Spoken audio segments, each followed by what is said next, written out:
무영교에서 유영교회로 오늘의 묵상입니다. 오늘은 잠언 3장 1절에서 10절까지 말씀을 묵상하겠습니다. 쉬운 성경 말씀으로 보겠습니다. 내 아들아, 내 가르침을 잊지 말고 내 명령들을 내 마음에 소중히 간직하여라. 그렇게 하면 너는 오래 살고 성공하게 될 것이다. 너는 성실과 사랑을 절대 버리지 말고 그것을 내 목에 걸고 내 마음판에 잘 새겨라. 그리하면 내가 하나님과 사람 앞에서 은총과 칭찬을 받을 것이다. 내 마음을 다하여 여호와를 신뢰하고 절대로 내 슬기를 의지하지 마라. 너는 내 모든 길에서 그분을 인정하여라. 그러면 그분이 너의 길을 형통하게 만들어 주실 것이다.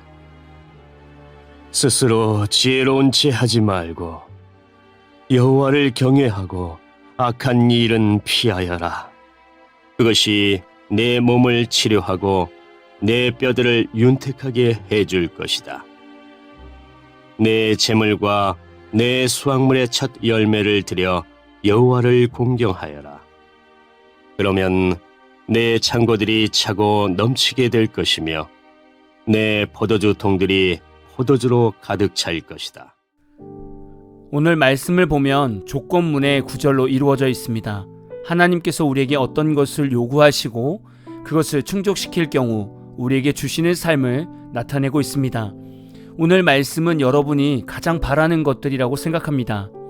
오늘 말씀에서는 하나님의 5가지의 조건과 그것을 충족할 때 주시는 5가지의 결과를 나열하고 있습니다. 묵상이 평소보다 조금 길어질 수 있지만 5가지를 다 짧게라도 묵상하고 넘어가려고 합니다. 첫 번째 조건 1절입니다. 하나님의 가르침을 잊지 말고 하나님의 명령들을 내 마음에 소중히 간직해야 한다. 아멘. 이 조건은 우리가 평소 많이 듣던 말씀입니다. 하나님의 가르침을 잊지 말고 하나님의 말씀을 마음에 소중히 간직하라는 말씀입니다. 이것이 중요한 이유는 하나님은 자신이 약속하신 말씀을 인간이 순종해 갈 때 하나님은 자신의 나라와 계획을 이루어 가시고 우리에게는 보응을 하시기 때문입니다. 사람이 말씀에서 어긋난 삶을 사는데 그것에 하나님이 응원하고 응답할 수 없습니다. 그러면 하나님은 거짓말하시는 하나님이 되시기 때문입니다. 하나님의 명령을 지키지 않고 망했던 민족이 바로 이스라엘 백성입니다. 광야에서 하나님께 명령을 받았지만 가나안 땅에서 하나님의 가르침과 명령을 버렸습니다. 그래서 그들의 최후는 바벨론과 아수르에게 망하게 되었습니다. 그러니까 첫 번째 조건을 지키는 방법은 다른 것 없습니다. 하나님의 말씀을 읽고 묵상하고 삶 가운데 적용하여 그 말씀대로 살아가는 것입니다. 말씀에 순종하며 살아간다면 2절에 그렇게 하면 너는 오래 살고 성공하게 될 것이다 라고 말씀합니다. 말씀대로 살아가면 장수의 복이 있고 인생 성공을 하게 될 것임을 약속하고 계십니다. 하나님께서는 우리에게 완벽한 삶을 요구하는 것이 아닙니다. 완벽한 행위가 아니라 말씀을 마음에 먼저 간직하라고 하셨습니다. 즉 우리 마음이 하나님의 말씀으로 채워져야 그 다음에 하나님이 무슨 일을 하시든 하실 것임을 말씀합니다. 하나님은 우리의 작은 노력을 보시고 장수의 복과 성공의 길을 주신다고 약속하셨습니다. 이것은 기복신앙이 아닙니다. 왜냐하면 하나님이 약속하셨기 때문입니다. 우리 마음에서 하나님의 말씀을 순종하면 이렇게 복 주시겠지? 라고 생각하고 신앙생활하는 것이 기복신앙입니다. 그러나 오늘 모든 말씀은 기복신앙이 아니라 하나님께서 본인의 주권으로 우리에게 약속하신 말씀입니다. 그래서 오늘 말씀대로 순종하면 약속하신 삶이 우리에게 그대로 주어지는 것입니다. 두 번째 조건 3절입니다.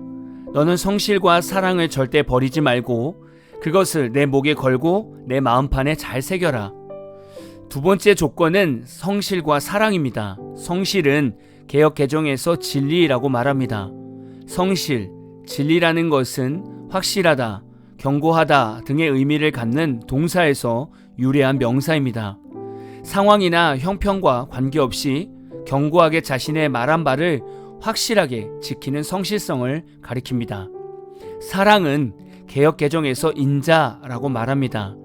이것은 인간에 대한 하나님의 사랑, 하나님에 대한 인간의 사랑, 인간에 대한 인간의 사랑 등 모든 인격적 관계에서 지향되어야 할 가장 큰 미덕을 나타낼 때 사용하는 단어입니다. 사랑은 인간의 자기 중심적이고 뿌리 깊은 이기심과 상대를 향한 미움에서 벗어나는 것이라면, 성실은 자신의 이익이나 상황에 따라 변하는 변덕을 극복하는 것이라 할 수 있습니다. 우리가 예수님을 통해서 하나님의 사랑을 깨달았다면 날마다 그 사랑으로 하나님을 사랑하고 이웃을 사랑하려고 애써야 합니다. 이것은 우리가 날마다 하나님께 사랑의 마음을 구하지 않으면 우리 힘으로 할 수 없는 것입니다. 또한 성실은 우리가 신앙을 지켜갈 때 사업이 잘 되면 예배를 빠지고 사업이 안 되면 다시 교회에 와서 기도하는 이런 행위를 하지 말라는 것입니다. 또한 고등학생 자녀들이 있는데 평소 주일 예배, 학생 예배도 드리지 못하게 했다가 수능 100일 전에 부모가 수능 100일 작정 기도를 하고 그것으로 자녀가 수능 시험을 잘 보게 해달라고 기도하는 이런 행위를 하지 말라는 겁니다. 이런 행위들은 평소 성실함을 잃어버린 신앙생활입니다. 한결같이 성실하게 하나님 앞에서 신앙생활을 하고 주님의 마음으로 주변 사람을 사랑하려고 기도하며 애쓰는 성도가 되라고 말씀하는 것입니다. 그럼 이런 성도에게 어떤 보응을 주십니까? 4절을 보면 그리하면 내가 하나님과 사람 앞에서 은총과 칭찬을 받을 것이다. 아멘. 이 구절을 들었을 때 순간 실망했을 수도 있습니다. 힘들게 노력해서 미워하는 사람을 사랑하려고 했고 한결같이 신앙생활을 했는데 돌아오는 것이 하나님과 사람 앞에서 은총과 칭찬을 받는 것이 전부라면 조금은 실망하셨을 겁니다. 그러나 이 땅에서 하나님께 인정받고 사람에게 인정받으며 사는 것은 결코 쉬운 일이 아닙니다. 하나님과 사람 앞에서 은총받고 칭찬을 받으면 어떤 좋은 일이 생깁니까? 여러분은 이스라엘 백성들이 출애굽할 때 상황을 기억하십니까? 하나님께서 애굽 사람들 마음에 이스라엘 백성들을 좋게 여기는 마음을 주셔서 금은 보석을 주게 했습니다. 이스라엘 백성들이 놀라운 호의를 받게 된 것이죠. 이것이 하나님과 사람 앞에서 은총과 칭찬을 받을 때 주어지는 복입니다. 세 번째 조건, 5절과 6절 전반부를 보면 내 마음을 다하여 여호와를 신뢰하고 절대로 내 슬기를 의지하지 말라. 너는 내 모든 길에서 그분을 인정하여라 라고 말씀합니다. 신뢰하다와 의지하지 마라는 말은 완전히 반대되는 의미입니다. 신뢰하다라는 말은 우리가 무엇을 하든지 하나님께 완전히 맡기고 우리의 몸과 마음을 기댄다는 의미입니다. 인정하라는 말도 마찬가지죠. 이 말은 매 삶 속에서 하나님께서 함께 계시고 하나님만이 모든 일을 해결해 가실 것임을 인정하고 맡기며 살라는 것입니다. 반대로 사람 스스로가 자신의 경험과 능력과 지식을 믿고 살아가면 허무한 인생 앞에 서게 되고 무언가 이루게 되더라도 교만하여 결국에는 패망의 길을 걷게 됨을 말씀하고 있습니다. 제가 신앙생활하면서 제 신앙의 모티브가 잠언 3장 6절이었습니다. 모든 길에서 하나님을 인정하는 것이죠. 좋은 일이든 나쁜 일이든 힘든 일이든 슬픈 일이든 다 하나님께서 함께 계심을 날마다 인정하는 신앙 고백을 했었습니다. 인정하고 맡기라는 말씀이 인간적인 노력을 아무것도 하지 말라는 것이 아닙니다. 하나님께 모든 것을 먼저 맡기고 하나님을 인정하면서 모든 일에 최선을 다하고 준비하고 이루어가라는 말입니다. 학생들이 시험 기간에 공부를 안 하고 하나님만 인정하고 시험의 어려움을 하나님께 맡긴다고 기도하면 안 된다는 것이죠. 이것은 믿음이 아니라 요행입니다. 하나님은 하나님을 신뢰하고 인정하며 인간의 슬기를 의지하지 않는 성도에게 형통하게 만들어 주실 것임을 약속하셨습니다. 실력이 부족해도 괜찮습니다. 아무리 노력해도 좋은 재능이 안 생길 수 있습니다. 그러나 하나님을 신뢰하며 매 순간 하나님을 인정하고 본인 자신의 경험을 의지하지 않고 최선을 다하는 삶을 산다면 하나님은 이 성도의 삶을 지도해 주셔서 걸어가는 인생길을 바르게 하시고 평탄케 하셔서 모든 장애물을 제거하시고 번영케 하실 것임을 말씀합니다. 네 번째 조건 7절을 보시면 스스로 지혜로운 채 하지 말고 여호와를 경외하고 악한 일은 피하라고 말씀하셨습니다. 앞에 세 번째 조건과 비슷하죠. 네 번째 스스로 지혜로운 채 하지 말라는 것은 모든 일의 판단 기준이 본인 자신이 되어서는 안 된다는 겁니다. 이런 행동은 사사기 21장 25절에서 이스라엘 백성들이 각기 자기의 소견에 옳은 대로 행한 모습을 말합니다. 이스라엘의 이런 행태는 하나님 앞에서 교만함 그 자체입니다. 하나님 앞에서 최고의 악한 일은 바로 자기 스스로 지혜롭다고 여기는 것이죠. 이런 사람들은 자신의 말은 다 맞고 다른 사람들의 말은 다 틀리다고 말합니다. 물론 이런 사람들은 엘리트가 될 수도 있고 나름대로 좋은 학벌과 직업군을 가지고 있는 사람일 수 있습니다. 그러나 하나님은 자기 스스로 지혜로운 채 하지 말고 하나님을 경외하라고 오늘 말씀하고 있습니다. 이 말씀은 이렇게 이해하시면 쉬울 것 같습니다. 똑똑한 엘리트가 사리 판단도 너무 잘하고 모든 일에 있어서도 판단을 너무 잘하는 겁니다. 이때 하나님이 원하시는 것은 이런 엘리트나 지혜로운 사람이 하나님 앞에 이 모든 판단과 지혜는 다 하나님의 것입니다 라고 고백하는 것이죠. 그럼 이 고백을 통해서 하나님은 우리가 하나님을 경외하는 것처럼 봐주십니다.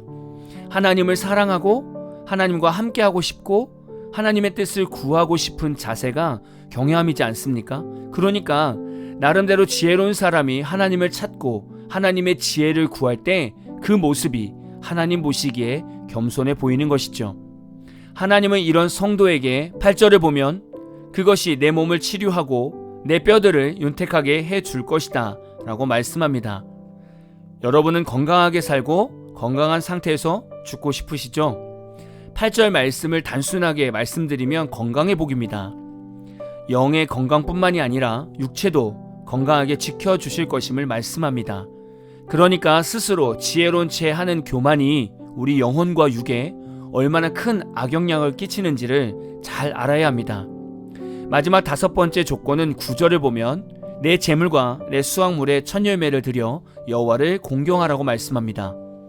마지막 다섯 번째 조건은 요즘 성도들이 가장 싫어하는 것 중에 하나일 수 있습니다. 요즘 성도들이 헌금 설교를 싫어한다고 합니다. 만약에 여러분도 헌금 설교를 싫어하신다면 다섯 번째 조건은 순종하지 않을 수 있을 것 같네요. 다섯 번째 조건은 재물로 하나님을 섬기고 수확물의 첫 열매를 하나님께 드리는 것입니다. 재물이 있는 곳에 마음이 있다고 말씀하고 있습니다. 헌금 설교를 싫어하는 성도들 입장도 충분히 이해는 됩니다. 교회 안에서 재정으로 인해 문제가 생기는 경우를 많이 보았기 때문에 그럴 수 있습니다. 그런데 엄밀히 말하면 이런 생각을 하는 성도들은 기본적으로 교회가 그리스도의 몸이라는 사실을 믿지 않는 것과 같습니다. 헌금을 드리면 교회에서나 목회자들이 잘못 쓸 것 같다는 생각을 하고 있다면 그 성도의 신앙은 이미 마음의 상처로 병든 것입니다.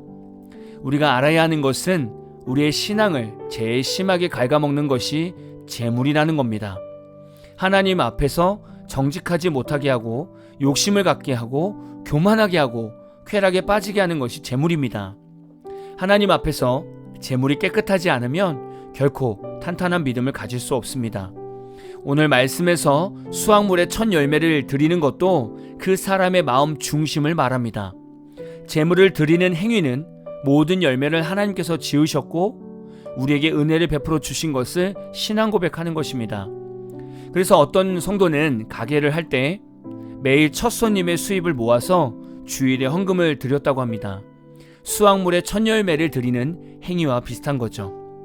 그리고 첫 직장에서 받은 첫 월급을 헌금으로 드리는 성도들도 있었습니다. 이 모든 것은 금액이 중요한 것이 아니라 하나님께서 삶을 풍요롭게 채워주신다는 것을 인정하는 믿음에서 나오는 행위입니다. 재물로 하나님께 섬기는 자는 10절에서 그러면 내 창고들이 차고 넘치게 될 것이며 내 포도주 통들이 포도주로 가득 찰 것이다 라고 말씀하셨습니다.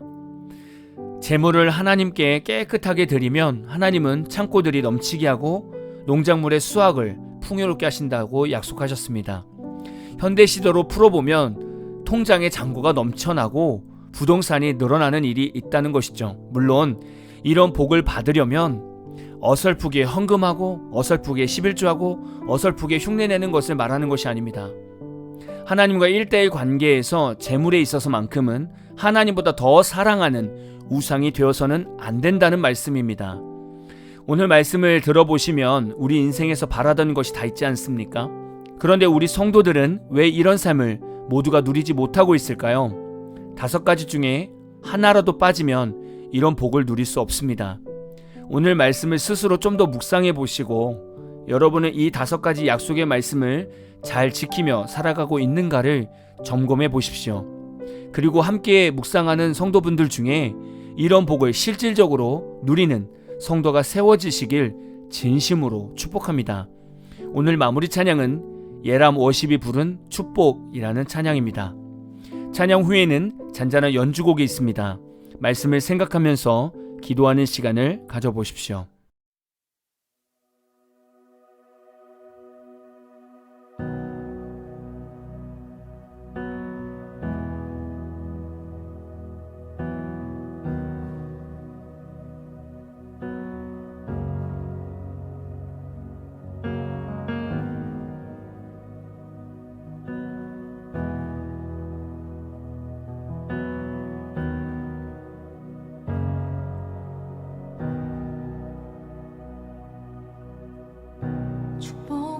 축복하시고 지키시며 주의 얼굴 비추사 은혜 베푸시고 널 향하여 얼굴 드사 평강 주시리.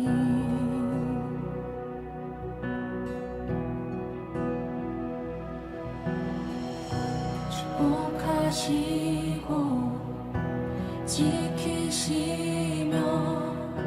주의 얼굴 비추사 은혜 베푸시고 널 향하여 얼굴 드사 평강 주시리.